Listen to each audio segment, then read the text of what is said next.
बहुत समय पहले की बात है। सूर्यवंश के महान प्रतापी राजा हरिश्चंद्र अपने सत्यदान और धर्म के लिए संपूर्ण आर्यावर्त में प्रसिद्ध थे। लोग कहते थे कि राजा हरिश्चंद्र के मुख से निकला हुआ एक भी शब्द कभी असत्य नहीं होता। उनके लिए वचन ही जीवन था और सत्य ही उनका धर्म। उनका राज्य समृद्ध था, प्रजा सुखी थी और चारों ओर शांति का वातावरण था। राजा हरिश्चंद्र की पत्नी रानी तारामती अत्यंत पतिव्रता और धर्मपरायण थी। उन्होंने सदा अपने पति के धर्म का पालन किया और हर परिस्थिति में उनका साथ दिया। उनका पुत्र रोहिताश्व बचपन से ही संस्कारी और तेजस्वी था। यह परिवार बाहर से जितना राजसी था, भीतर से उतना ही सरल और सादा जीवन जीता था। एक दिन देवर्षि नारद स्वर्गलोक में राजा हरिश्चंद्र की सत्यनिष्ठा की प्रशंसा करने लगे। उन्होंने कहा कि पृथ्वी पर यदि कोई ऐसा मनुष्य है जो सत्य के लिए अपना सर्वस्व त्याग सकता है, तो वह केवल राजा हरिश्चंद्र है।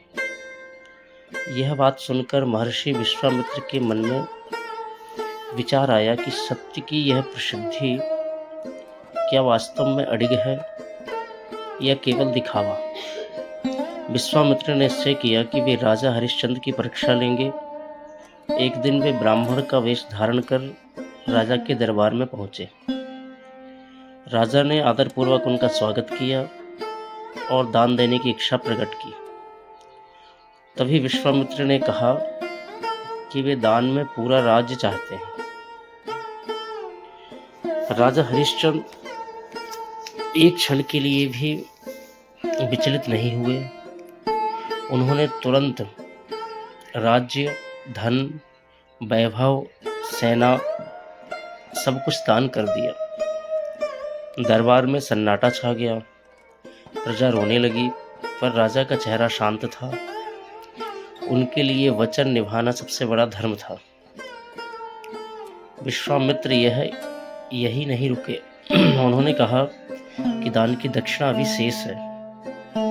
दक्षिणा इतनी अधिक थी कि राजा के पास उसे देने का कोई समाधान नहीं था, कोई साधन नहीं था।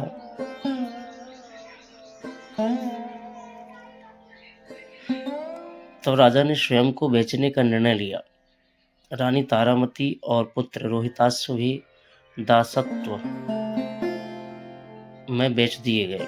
यह दृश्य इतना करुणा था कि पत्थर दिल भी पिघल जाए। रानी तारामती एक ब्राह्मण के घर दासी बनकर रहने लगी और राजा हरिश्चंद्र को काशी के शमशान में चांडाल का सेवक बना दिया गया। कभी जो राजा सिंहासन पर बैठता था, वही अब शमशान में मृतकों के दाह संस्कार का कर वसूलने लगा। गले में हड्डियों की माला, हाथ में डंडा और जीवन में असहनीय पीड़ा। काशी की गलियों में राजा हरिश्चंद्र का जीवन सबसे कठिन हो गया। दिन रात शवों के बीच रहना, लोगों की गालियां सुनना, अपमान सहना और फिर भी सत्य से ना हटना, यह सब किसी साधारण मनुष्य की बस की बात नहीं थी। लेकिन राजा हरिश्चंद्र ने कभी शिकायत नहीं की। वे मन ही मन ईश्वर का स्मरण करते रहे। उधर रानी तारामती भी काशी में अत्यंत कष्टपूर्ण जीवन जी रही थी। वह रात दिन काम करती, अपमान सहती और पुत्र का पालन करती। एक दिन दुर्भाग्यवश रोहिताश्व को सर्प ने डस लिया और उसकी मृत्यु हो गई। रानी तारामती का संसार जुड़ गया। आंसू बहाते हुए वह अपने पुत्र का शव लेकर शमशान की ओर चली। अंधेरी रात थी। शमशान में धुआं और सन्नाटा फैला हुआ था।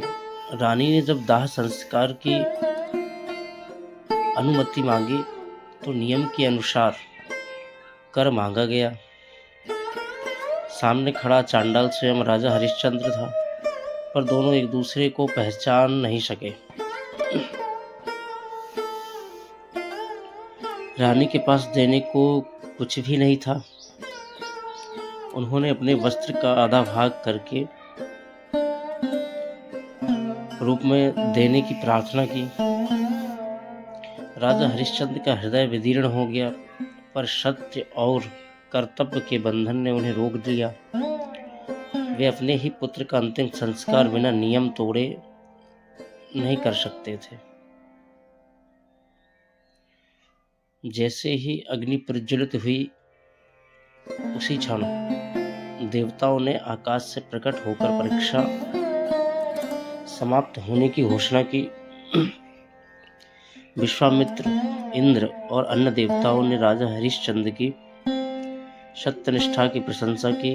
रोहिताश्व जीवित हो उठा। रानी तारामती और राजा हरिश्चंद्र पुनः मिल गए। देवताओं ने राजा को उनका राज्य लौटा दिया और उन्हें अमर यश का वरदान दिया। राजा हरिश्चंद्र ने विनम्रता से कहा कि सत्य के मार्ग पर चलना ही उनका सबसे बड़ा पुरस्कार है।